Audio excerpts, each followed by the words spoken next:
Just a week and a half ago, New York City Mayor Eric Adams insisted that the Big Apple would defeat crime after recent police statistics showed nearly every type of criminal offense was up in the month of February.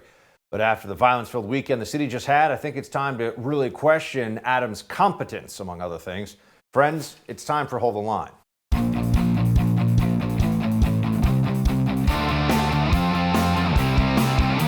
Just as we defeated COVID, we will defeat crime. This is New York. We are winners. Welcome to Hold the Line. I'm Buck Sexton. We're not winning in the fight against crime, not in this city.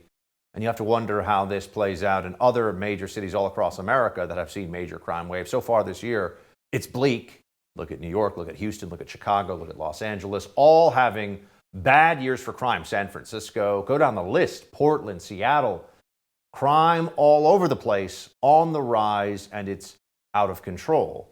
Well, in New York City, we can drill down into the numbers to see that this is getting worse day in and day out. New York City saw a nearly 60% spike in crime compared to last year, which saw a huge spike in crime from the year before that. But February 2022, 9,138 incidents. February of 2021, 5,759 incidents. I mean, thousands and thousands more serious crimes actually taking place. This is what we were told would not happen with the new mayor. Eric Adams will come in. He'll be more supportive of the NYPD. He's not that utter buffoon de Blasio. That's what we were promised here in New York. Remember, this is all Democrat run, folks. So if you're watching this from anywhere across the country, Democrats call the shots here. And they're destroying this place. I mean, they are destroying New York City. And it's amazing to see how incompetent they are at turning this around. You almost start to think maybe they like it this way. They like ruining major cities because, social justice or something. And how serious are the crimes we're talking about here? Because you drill down to the numbers, you can see the story is even worse than it might appear at first glance. The New York City crime spike, February 2022 versus February 2021.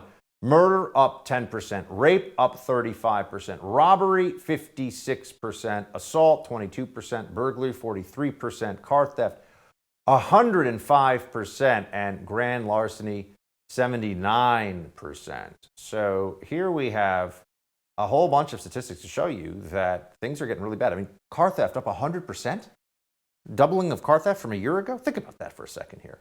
It's outrageous. I thought things were supposed to get better. They're getting worse. They are getting worse. And it's because Democrats still fundamentally reject the most obvious lessons of how we got to this failed place in the first place, which is that there's this idea among Democrats and on the left that we're too rough on criminals, that the criminal justice system is racist, and that if only we took a more, let's say, gentle approach to criminals all across the country, but specifically here in New York, you look at this, somehow things would get better. Well, that's the opposite of what the reality has shown itself to be. In fact, the New York City Police Commissioner, African-American female, by the way, calls to end woke bail reform laws. The criminal justice reform law that took effect in 2020, I think she said, is definitely part of the thinking that needs to change. There are entire categories of serious crimes we can no longer make an arrest for, and there are entire categories of crimes where we can make an arrest, but the judges are prohibited from ever setting bail, even if the same burglar or car thief commits the same crime every day and ends up in front of the same judge. They used to have that discretion. In many cases, they just don't anymore. So even when a judge now says, hold on a second, you've been arrested for burglary how many times? They used to be able to say, look, we're going to keep you off the streets. You just keep robbing people before we can even figure out what the sentence would be, before we can even have a full trial for you. They got rid of that. They've gotten rid of a lot of things that used to give the criminal justice system tools to keep criminals from preying endlessly on folks who are trying to just live their lives and obey the law. So the statistics tell a very compelling, a very clear story here of exactly what is happening. And there's no way around it. New York City is getting worse and has been now for almost 2 years, as this Democrat ideology, of course, as the rise of the Biden administration, the rise of the BLM movement in 2020 led to all of this madness. But we're seeing the results, and the results are appallingly bad. And it's not just in statistical terms, it's also in the individual cases when you look at them. An attack here occurred at the Museum of Modern Art, MoMA. A 60-year-old man attacked people inside the Museum of Modern Art Both 24-year-old victims, a woman and a man, are now in stable condition. You see here in video, this lunatic runs up to them and just starts stabbing them in the middle of the day in the Museum of Modern Art, the MoMA, right in Midtown Manhattan, right near where I do my radio show every day, right in my neighborhood. This guy just starts stabbing people. They say, "Oh, Buck, but bad things happen." Yeah, this guy, I'm sure we're going to find out, had a long criminal record, history of mental illness, shouldn't have been on the streets. They don't even have him in custody yet, though. Think about that. And then there's this video. A man in a ski mask shot a homeless man in the head while he slept in New York City. The killer also shot another homeless man before leaving the scene. This sicko is murdering homeless people in cold blood on the streets of New York City, and that occurred right across the street from a very high-end, fancy hotel in New York City. This is happening in Manhattan. This is happening in parts of the city that are supposedly, at least statistically, safe or should be safe, but they're not. They're not. Executing homeless people on the streets of New York? This is all starting to feel like the bad old days of the early 90s or going back to the 1970s when criminals were running rampant all over this city. And by the way, that murderer of homeless individuals also did this apparently in Washington, D.C. So the New York City and D.C. mayors put out a statement urging homeless people to get off the streets. That's what they said. As our law enforcement agencies work quickly with federal partners to locate the suspect, we're also calling on unsheltered residents to seek shelter. Again, it is heartbreaking and tragic to know that in addition to all the dangers unsheltered residents face, we now have a cold-blooded killer on the loose. We are certain we will get custody of the suspect off the street and into police custody. Look, this is just over one weekend. You see the stories that are in the newspapers here. And find me a major American city, and there's more tales of dysfunction. There's more murders, assaults, rapes, burglaries, everything, right? Top to bottom. Quality of life crimes. I was walking on the street yesterday, right outside of my apartment, broad daylight. A guy just decides to take his out of his pants and just start urinating right on the street, broad daylight. Nobody cares. Top to bottom, more crime, more anarchy, more lawlessness in the streets. Democrats invited this. This is because their stupid left-wing social justice policies, crying all the time about how unfair society is, have created situations where the law enforcement system is not able to function the way that it should. People aren't being kept off the streets who are a danger to the public, and we are all suffering as a result. The only real way this changes, because they're not going to ideologically shift, they're not going to admit that we were right on the right all along. The only way this begins to change is if in the upcoming midterm election, Democrats get absolutely crushed.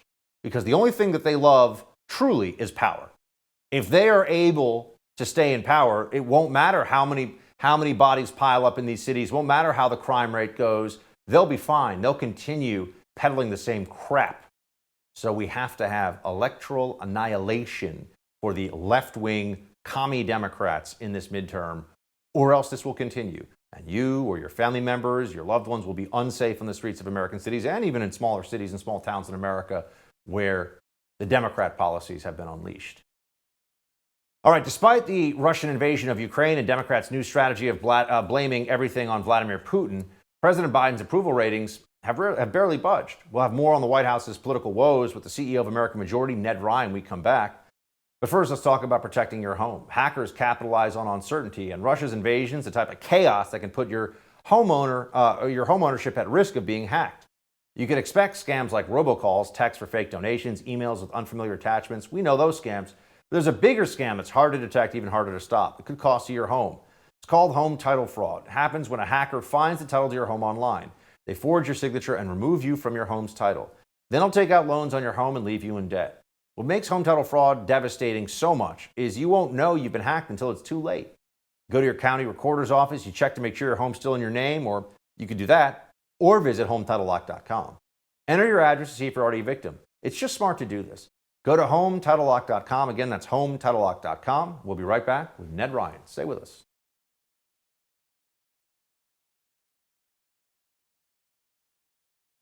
President Biden has a convenient new excuse for just about everything that goes wrong. High gas prices, Putin's fault. Grocery bills getting high, blame Putin. Inflation out of control, that's Putin too. But are Americans buying it? Not according to a new poll from the Wall Street Journal. The newspaper writes, the new survey showed that 57% of voters remained unhappy with Mr. Biden's job performance despite favorable marks for the president's response to the Russian invasion of Ukraine and a recent State of the Union speech. Just 42% said they approved of Mr. Biden's performance in office, which was virtually unchanged from the previous Journal poll in mid-November. Joining me now is the CEO of American Majority, Ned Ryan. Ned, always good to see you, my friend. Good to see you, Buck. Let's just start with what they're going to say about all this, because, we're not far from possible accountability for all the insanely bad decisions Democrats have made since they took power a year ago. Here is, for example, Joe Biden just last week, Ned, claiming that it is Democrats who have brought our economy back. Play that one. Let's be clear.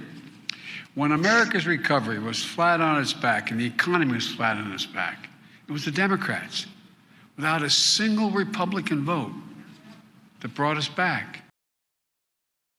I mean, what is even? The Democrats basically screamed like banshees to shut down the country and to shut down again after the initial 2 weeks of shutdown of the Trump administration. And now they're acting like they're the heroes of the economy because eventually they kind of sort of let people go back to their lives. Pretty amazing. Yeah, it is pretty amazing that they're gaslighting so hard to persuade the American people what just took place over the last 2 years really didn't happen. We had nothing to do with it. When in fact they were part and parcel to making sure all these lockdowns took place and our economy was destroyed. The thing that's pretty interesting to me, Buck, again, liars lie, and Joe Biden is the chief liar. But the bill that he's referring to was the $1.9 trillion bill that was passed without a Republican vote back at the beginning of 2021 that actually put us into an inflationary spiral that has led to some of the things that we're experiencing today. It did not recover our economy, it actually put us into an inflationary cycle. And between their terrible monetary spending policies and their terrible energy policies, here we are today with Americans paying $5-6 for a gallon of gas, inflation at 7.9%, the highest it's been in 40 years. So no, you've not in fact brought back the economy. Your policies continue to destroy and make comeback that much harder. I mean, Ned, it seems to me that the decisions were made here by Democrats. I mean, let's talk about what Biden's saying here. And when he took office, the Democrats spent $1.9 trillion, straight party line vote, not a single Republican vote for it, to extend the emergency benefits and other things from the COVID era.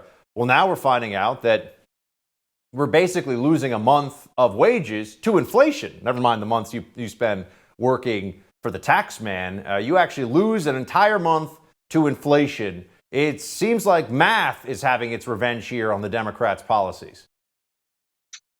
It's hard to look at these people and think that they're serious, Buck, because it's pretty obvious what's brought about the inflation, this outrageous government spending, the printing of money, this fiat money. You put more money into the system, you cheapen its value.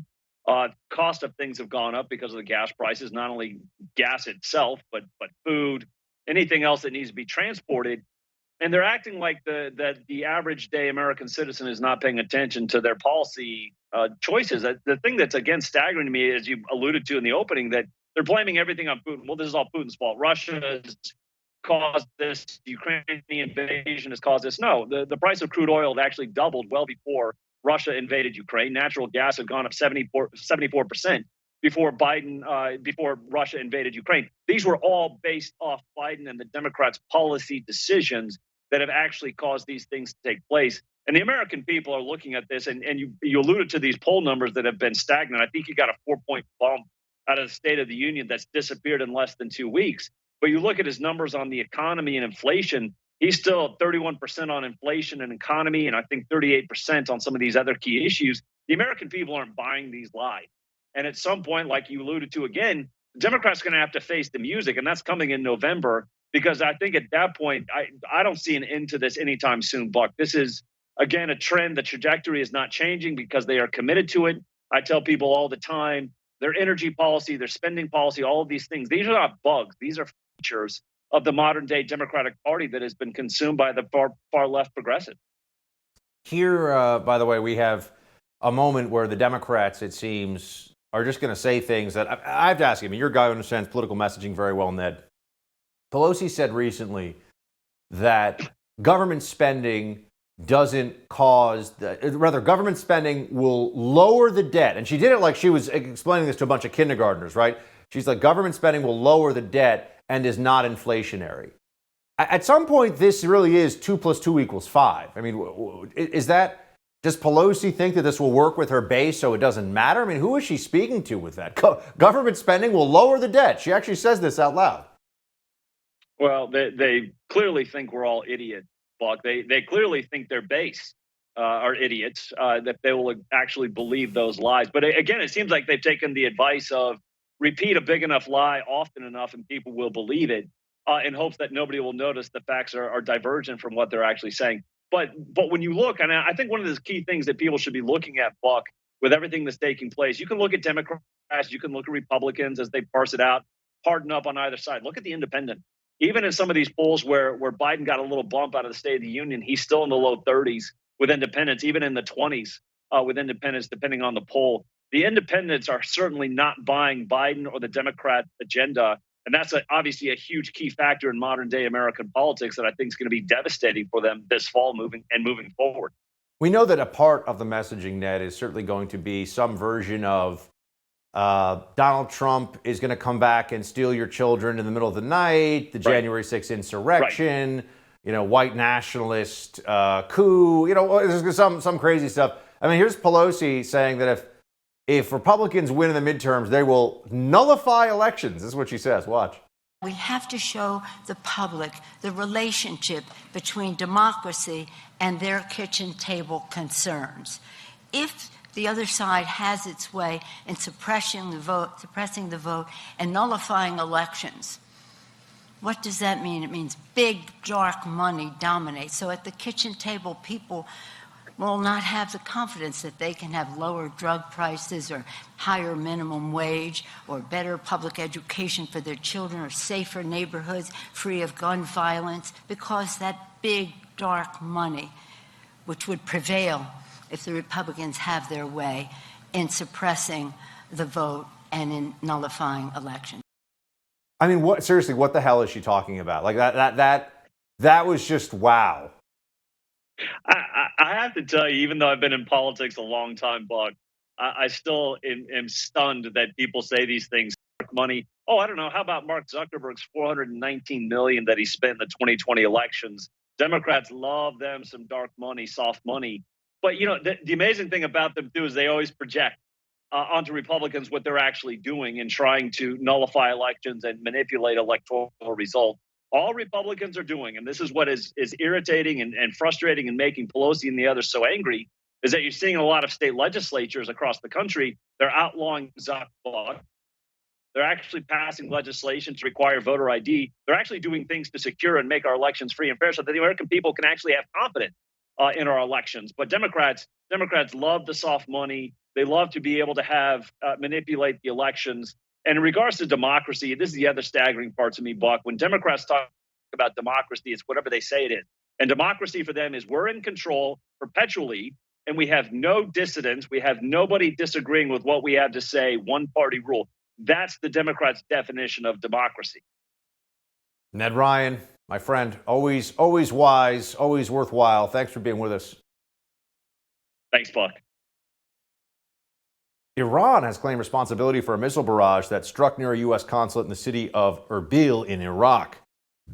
Tehran says the attack was in retaliation for a recent Israeli strike in Syria. We'll have more on that with the Heritage Foundation's Niall Gardner when we come back. For a moment, let's talk about protecting your online data. There are all these companies that say your privacy is guaranteed. We know that's not true. You need Secure. It's spelled S-E-K-U-R. Secure uses proprietary encryption and also offers you secure instant messaging and email. Privacy is a huge issue now. Without real security, people can read your emails, messages, even your bank information. Secure never minds your data, will never sell it, will never pass it on to anyone else. Secure is your solution to stop the constant theft of your digital identity. Costs only $5 for the Messenger, only $10 for the Messenger and email combination package. Go to secure.com and take back your privacy today. That's SEKUR.com and use promo code BUCK for 25% off. We'll be right back with more. Hold the line.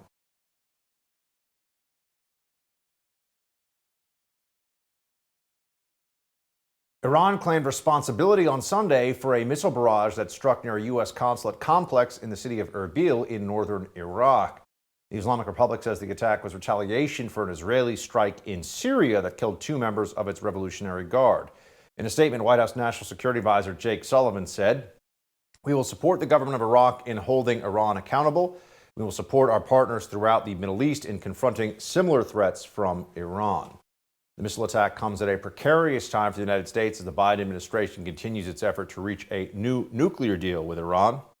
For more on all this, let's bring in Niall Gardner, director of the Heritage Foundation's Margaret Thatcher Center for Freedom.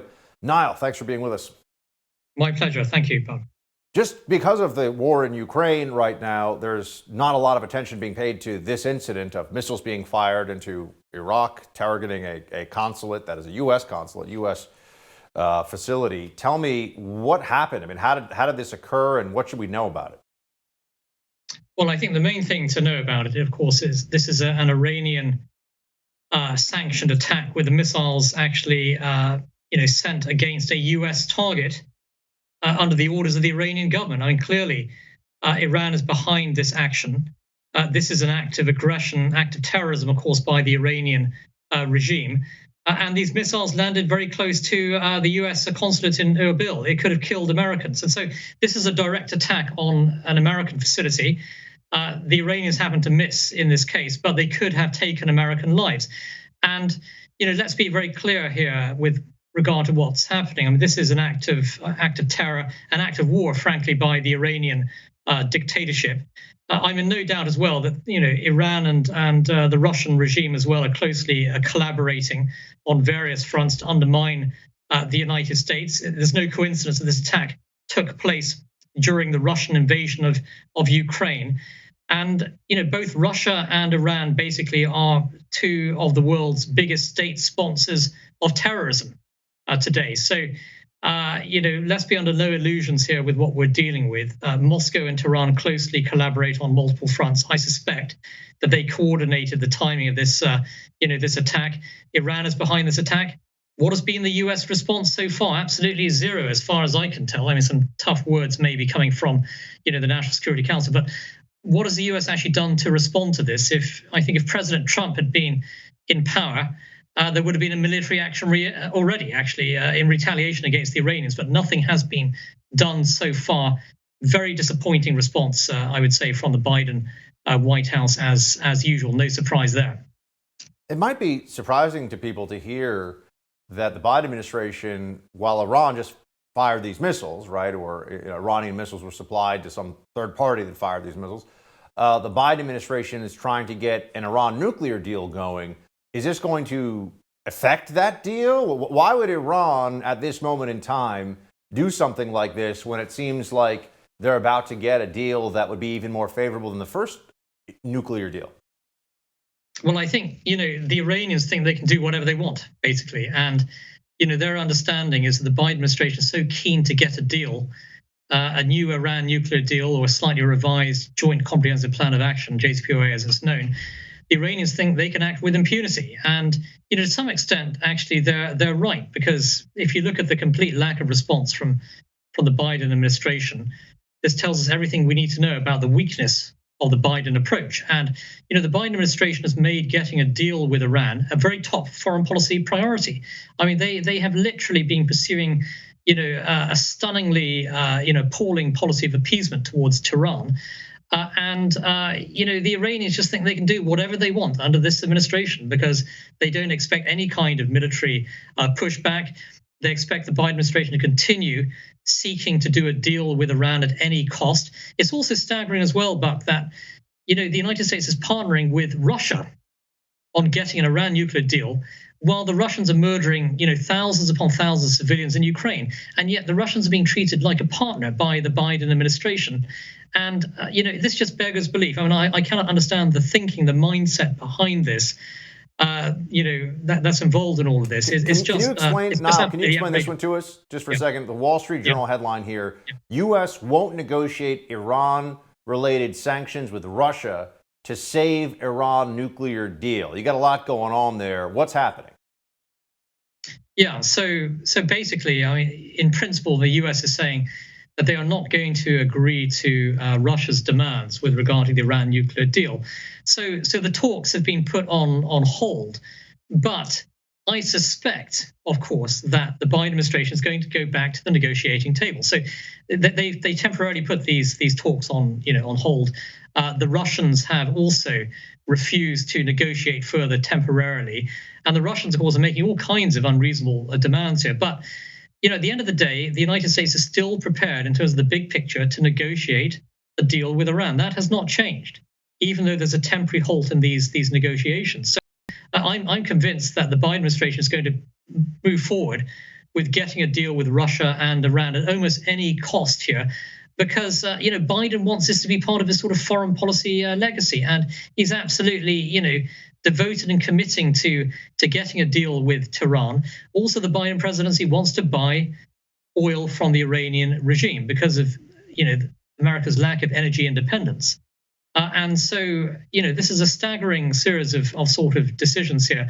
I just can't understand why the US would in any way regard Russia as a negotiating partner in the first place. And secondly, why would you want to do a deal with a cutthroat regime in Tehran, the world's biggest state sponsor of international terror, alongside the Russian regime right now?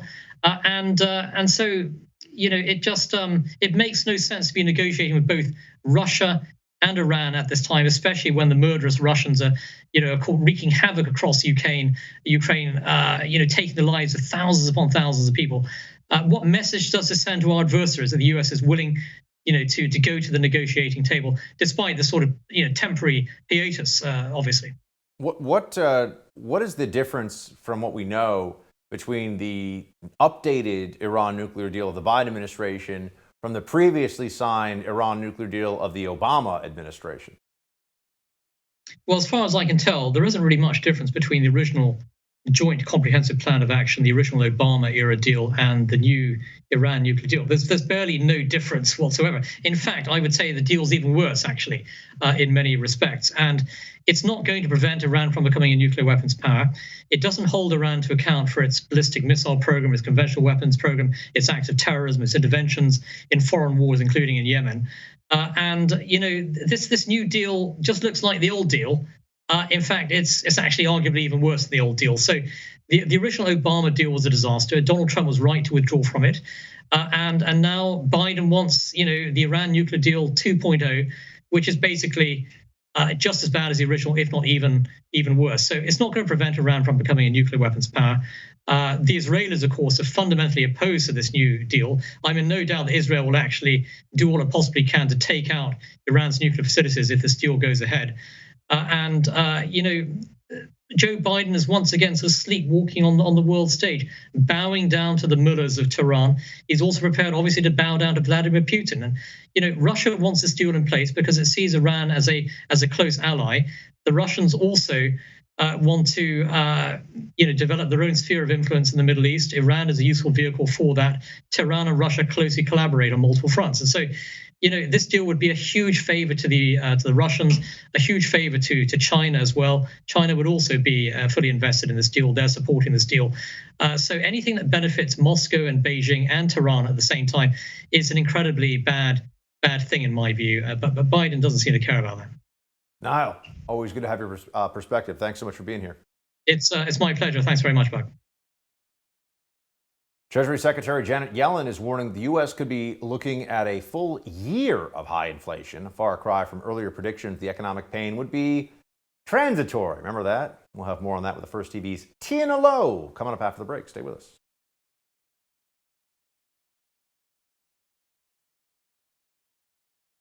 As gas prices and the cost of many goods soar across the country, the Biden administration is trying to push the narrative that skyrocketing inflation is a temporary concern, one that's under control. But U.S. Treasury Secretary Janet Yellen isn't going along with the script. Watch this one. I don't want to make a prediction exactly as to what's going to happen in the second half of the year. We're likely to see another year in which 12-month inflation numbers remain very uncomfortably high. Here with more on the inflation spiral, the first contributor, Tina Lowe. Tina, great to see you. Hey, Buck. Great to see you, but very unfortunate circumstances right now. Yeah. Gosh, I missed the Trump presidency. Anyway, Tell me, it seems here that the messaging is having to change because the reality, the numbers didn't actually do what Democrats pretended they would. Now you have the Treasury secretaries basically preparing everybody for, yeah, inflation's going to be bad all the way up to the midterms. And why wouldn't it be? All Democrats want to do is spend more money anyway. I mean, so what Yellen is doing here as Treasury Secretary is necessary for her being a part of the administration, which she is, which is, reduce investor expectations now for how the economy is going to go. She's trying to get a lot of pessimism baked into the market so you don't have, some catastrophic overnight market correction. That way, it can be slower because the fact is markets are going to fall. And quite frankly, the stock market is going to be the least of everyone's concerns. There are a couple of things in the tea leaves that make the inflation situation a lot more dire than it even seems. So CPI, which is the consumer price index figure that the Bureau of Labor Statistics and pretty much most economists use as their benchmark point for what inflation is. That's supposed to be 7.9% from February 2021 to February 2020. Here's the issue, though. In reality, that's probably a lagging figure for what actual inflation is. And it also doesn't represent the fact that inflation which is always a regressive figure. Inflation always hits the poor more than it hurts the rich. But now it's doing so at an increasing rate. And so what I mean by that is this. Inflation in the prior months of, the COVID era and all of this, a lot of it did have to do with, depressed labor because we were paying people to stay home. Some supply chain issues because, if we're transporting parts for durable goods like refrigerators or cars, that are coming from other countries that are locked down, it doesn't matter if we're reopened. But as that point, as the pandemic really just ceases to be a real factor in global manufacturing, which still we aren't necessarily at that point globally, but it definitely has waned. We know that. We know that the issue is no longer just, there's a pandemic. No, the vaccines came out well over a year ago. That's not what's going on. The issue, as you see, is the fact that it's fuel, rent, and food. Those are the prices that are increasing the most, which means it is the people who are living paycheck to paycheck who are the hardest hit. If you are already wealthy, you can always spend less on vacations. You can always dine out less. You can always decide, Susie and Adam don't need to go to baseball and ballet. You can choose one. If you've already downgraded from going to Stater Brothers to, going to Giant, there's not much more you can do. Your commute to work will require the same amount of gas. Your kids will still need the same amount of calories in a day. These are non-negotiables, and these are the prices that are increasing the fastest, which is why the pain is going to be very, very tough for those two-income, low-income households that have already been stretching the dollar to its limit. Apparently, Nancy Pelosi didn't get the memo about all of this, Tina, because she's out there, as she says, dispelling myths. Nancy's laying down the Econ 101 for folks in her mind. Somehow, this is a woman who I'd note manages to outdo a lot of top hedge fund managers with the way that she's able to pick stocks so very well while she happens to sit in very senior government office and have access to all kinds of legislative deal making in the background. Anyway, here she is trying to tell everybody government spending reduces the debt and does not, in fact, cause inflation. Watch this one. When we're having this discussion, it's important to dispel some of those who say, well, it's the government spending. No, it isn't. The government spending is doing the exact reverse, reducing the national debt. It is not inflationary. Help? What was that? Yes, I mean, what are the unprecedented factors? Even if we aren't talking about statistical causality, what were the things that led up to all of this inflation? The government spending in total $5 trillion between Trump and Biden on COVID, and the Fed literally doubling the money supply.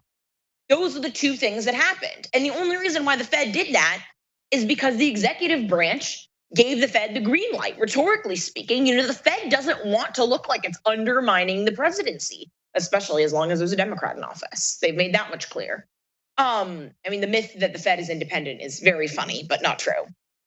So it's like the Supreme Court is apolitical, same idea. But anyway, go ahead. Right? Yeah, lies that we all believe, or that we're supposed to believe. So the issue with Pelosi saying this is, what? So the average American got $1,400 in just free stimulus. I'm not even talking about the extended unemployment insurance. I'm not talking about paycheck protection program, but just 2 individual households for no reason. Inflation is costing the average American an extra $200 and something per month in their monthly budget as it's stretched through gas, through food, those monthly expenses that it's very hard to put your grocery bill on a diet. That is very difficult. So how quickly have Americans lost whatever the nominal value of that $1,400 payout? Very quickly. And it depreciates again the fastest for the poorest people. And this is Pelosi trying. Can we get it? I want to get into how long this lasts real quick with you, Tina, before we have to get to our end here. Here is Peter Doocy asking White House PR lady Jen Psaki about this. Watch. We just heard you say again that you think inflation is going to be temporary. We've heard you say that it was going to be temporary since last spring. So how long do you guys think temporary is? Well, again, Peter, I think what we do is we rely on the assessments of the Federal Reserve and of outside economic analysts who give an assessment of how long it will last. The expectations and their assessment at this point continues to be that it will moderate by the end of the year. There's also no question that when a foreign dictator invades a foreign country, and when that foreign dictator is the head of a country that is the 3rd largest supplier of oil in the world, that is going to have an impact, and it is. Yeah. How temporary is temporary? Not so temporary. And also, even just doing the Ukraine blame game is so farcical at this point. Russian gas and oil exports make up just 4% of what the U.S. uses every month. We are not seeing 4% increase in prices. If it were just the supply crunch of Russian oil and gas no longer being accessible to Americans, that would only be a 4% increase in prices. We are obviously seeing fuel prices well into the double digits. Here in DC, I had only seen $5 gas once in my entire life, and that was during the peak oil crisis during the Obama era. Here I see it every day. $5 gallons of gas all across the city. That's not going away. That is not transitory. It is not. Thanks for being here. Good to see you. Thank you, Buck. The women of The View are saying maybe it's time to arrest Tucker Carlson and Tulsi Gabbard for questioning the Ukraine invasion. We'll have that story and more in Quick Hits.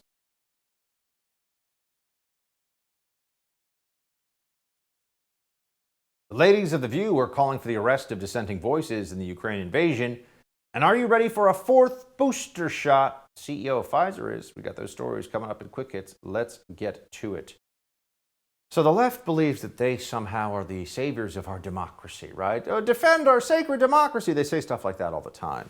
But when you actually look at their beliefs, they have no reverence whatsoever, no belief in, say, the First Amendment, which is fundamental. It's essential. It's the foundation upon which a democracy must rest, because if you can't have free speech, you can't have free citizens and free voting. But they don't believe in that stuff because they know the truth. You see, after they were all so wrong about COVID, they don't admit that, of course, but we all know they were wrong. They think that they now should have the ability to shut down whatever speech that they don't like. And here are 2 people, neither one particularly bright at all, on The View, which is the dumbest political conversation you'll find on any TV screen anywhere in America, calling for Tucker Carlson and Tulsi Gabbard to be investigated by the DOJ for their wrongthink on Russia and maybe even get arrested. Watch. But I think that's an incredibly relevant question.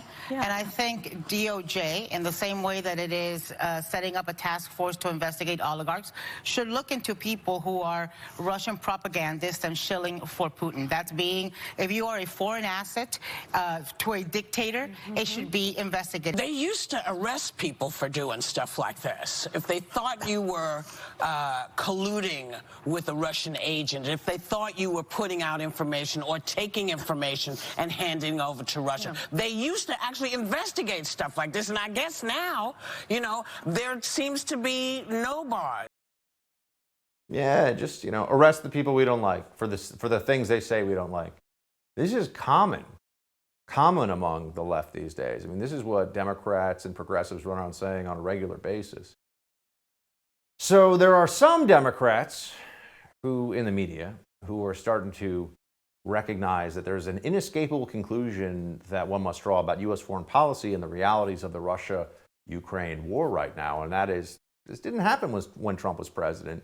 It turns out that Trump's personality, as many of us said at the time, and certainly said in response to those who claimed that Biden would bring stability to the world, no, Biden is a clown, and no one who is an enemy of the United States respects Joe Biden. They're worried if Joe Biden's even going to stay awake for the meeting. Here is the Daily Show's Trevor Noah pointing out that world leaders, I mean, he's trying to make fun of Trump with this, but he's speaking some truth accidentally. World leaders would never treat Trump the way they treat Biden. Watch. There's no denying that Saudi Arabia isn't playing ball with Joe Biden. And you know what? You can say what you want, but this would have never happened to Donald Trump. Never. No one was ever ignoring Donald Trump's calls. Yeah, because if you ignored Donald Trump's calls, you didn't know how he would respond. Maybe he'd send an angry tweet, or maybe he'd just ban your country from everything. You don't know. That's why I bet in these situations, Biden actually wishes that he could hire Trump to step in as President Wildcard. Just keep everyone on their toes. Because if Trump was calling, you best believe the UAE, they'll be racing to pick up the phone. Oh, Mr. Trump, we're here, hello? Too late, Ahmed. You made me wait 2 rings. We're bombing the UAE and the UFC, just in case. Some truth in there. Not the worst Trump impression I've ever seen. Not that good, though. You know how they're telling you about the shots still? The shots that worked so well that they didn't stop the spread really at all over the wintertime. And now they admit that, by the way, the CEO of Pfizer admits it doesn't work that well against stopping spread, works well against hospitalization, they tell you. But you got to keep getting them and getting them and getting them. Pfizer CEO Bourla says, get ready for your 4th booster shot, everybody. So you've seen some of that data on a 4th dose, a 2nd booster shot. Mm-hmm. You think it will be necessary? It is necessary, a 4th boost right now. The protection that you're getting from the 3rd, it is good enough, actually quite good for hospitalizations and deaths. It's not that good against infections, but doesn't last very long. Mm-hmm. But we are just submitting those data to the FDA, and then we will see what the experts also will say outside Pfizer. 4th shot, by the way. Anyone want to place bets on whether there's going to be a 5th shot and a 6th shot? Yeah. That's it for tonight's Hold the Line. We got the No Spin News with Bill O'Reilly next. Shields high.